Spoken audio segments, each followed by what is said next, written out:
시청자 여러분 안녕하십니까? VOA 뉴스입니다. FBI 미국 연방수사국 당국자들이 북한은 대북 제재로 생긴 금융 손실을 보상하기 위해 사이버 공격을 감행하고 있다고 지적했습니다. 또 미국을 상대로 해킹하는 개개인들을 계속 공개할 것이라고 밝혔습니다. 김칸희 기자의 보도입니다. 미국의 비영리기구 정보국가안보동맹이 사이버 위협을 주제로 연 심포지움에 참석한 미국 연방수사국 FBI 고위 당국자는 미국의 사이버 안보를 위협하는 4대 국가 중 하나로 북한을 꼽았습니다. Nation-state adversaries that we see active in the cyber realm, and that includes Russia, China, Iran, and North Korea. 그러면서 북한은 국제사회의 대북 제재 이행으로 금융 손실이 현실화되자 범죄 행위인 사이버 공격을 감행하고 있다고 지적했습니다. North Korea in the past has conducted destructive attacks as well as attacks for commercial gain, financial gain, which we assess as activity done to make up for the financial losses they've suffered due to the imposition of sanctions. 에이미 헤스 FBI 범죄 사이버 담당 부국장은 미국 정보기관과 기업을 해킹하는 개인들의 신상을 지속적으로 공개할 것이라고 밝혔습니다. 해커들은 익명성을 가장 중요하게 여긴다면서 이들의 신상 공개는 앞으로 벌어질 해킹을 차단할 수 있는 방안 중 하나라고 지적했습니다. What do hackers value more than anything? Their anonymity, right?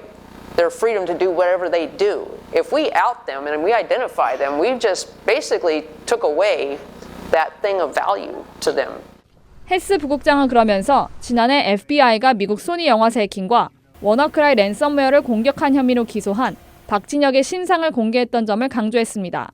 Last year, we identified an individual, a DPRK, a North Korean-sponsored actor, who was responsible for the Sony Pictures hack, the WannaCry ransomware, the I think it was the Bank of Bangladesh heist.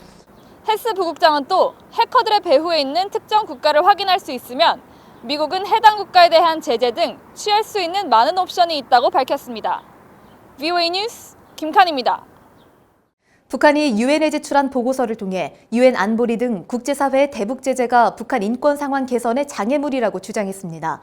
북한 인권 전문가들은 터무니없는 소리라며 북한 정권은 의료와 구호 지원을 무기와 사치품에 유용하지 말라고 경고했습니다. 박승혁 기자입니다.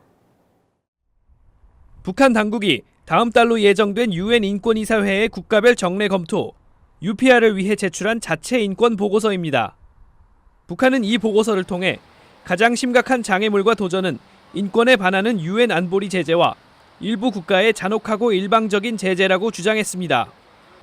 인권 상황이 개선되고 있는데 대북 제재가 의료 장비와 구호 인력 등의 지원 활동을 가로막고 경제 발전을 위한 교역마저 차단하고 있다는 것입니다.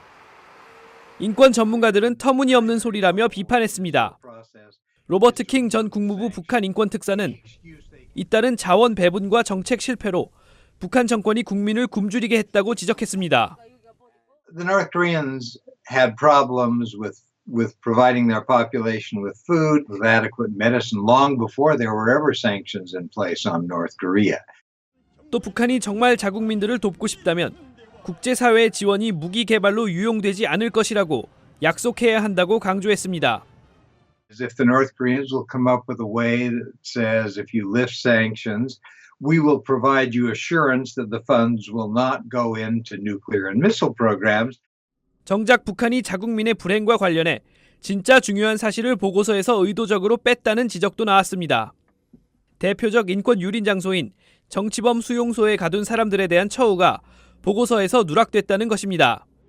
They are listed in UN resolutions, the prisoners, as being among the most vulnerable in the country. They're the most acute cases of hunger and disease. 이어 국제사회의 지원이 정권 유지를 위해 쓰이고 있다는 점도 지적했습니다. Doesn't mention that they spend most of their resources on weapons and luxury items. 인권 전문가들은 또 국제기구의 감시를 받는 조건으로 식량과 의약품을 충분히 지원받을 수 있지만 북한이 이를 받아들이지 않고 있다고 비판했습니다. VOA 뉴스 박승혁입니다. 북한의 불법 선박 환적 등 제재 위반을 감시하기 위해 동중국해에 병력을 파견한 호주와 캐나다 정부가 유엔 대북 제재를 전폭 지지하며 북한의 최종적이고 불가역적인 비핵화, CVID 시점까지 압박을 계속하겠다고 밝혔습니다. 호주 국방부 대변인은 15일 VOA에 하노이 정상회담에서 김정은이 제재 완화를 요구한 것은 제재에 효과가 있다는 의미라며 제재를 계속 이행하겠다고 말했습니다. 캐나다 외교부 대변인도 CVID를 향해 아무런 진전이 없는 북한 태도에 우려를 느낀다며 동맹국들과 협력해 대북 제재의 위상을 강화하는 데 기여하겠다고 VOA에 밝혔습니다. 북한 지도부가 유엔 제재에 따라 올해 말 복귀해야 하는 러시아 파견 북한 노동자들의 체류를 희망한 것으로 전해졌습니다. 러시아 인테르팍스 통신은 최근 북한을 방문하고 돌아온 러시아 하원 대표단의 페도트 투모소프 의원을 인용해 북한 관계자들이 북한 노동자들의 일자리를 계속 제공해주길 바란다는 뜻을 밝혔다고 보도했습니다. 투모소프 의원은 또 유엔 안보리 결의에 따르면 북한 노동자들은 올해 말까지 떠나야 한다면서 상당히 어려운 문제라고 말한 것으로 전해졌습니다. 과거 육자회담 미국 수석대표를 지낸 크리스토퍼 힐 전 국무부 차관보가 하노이 미북 정상회담에서 북한의 영변 핵시설 폐기 제안을 미국이 좀 더 검토했어야 했다고 말했습니다.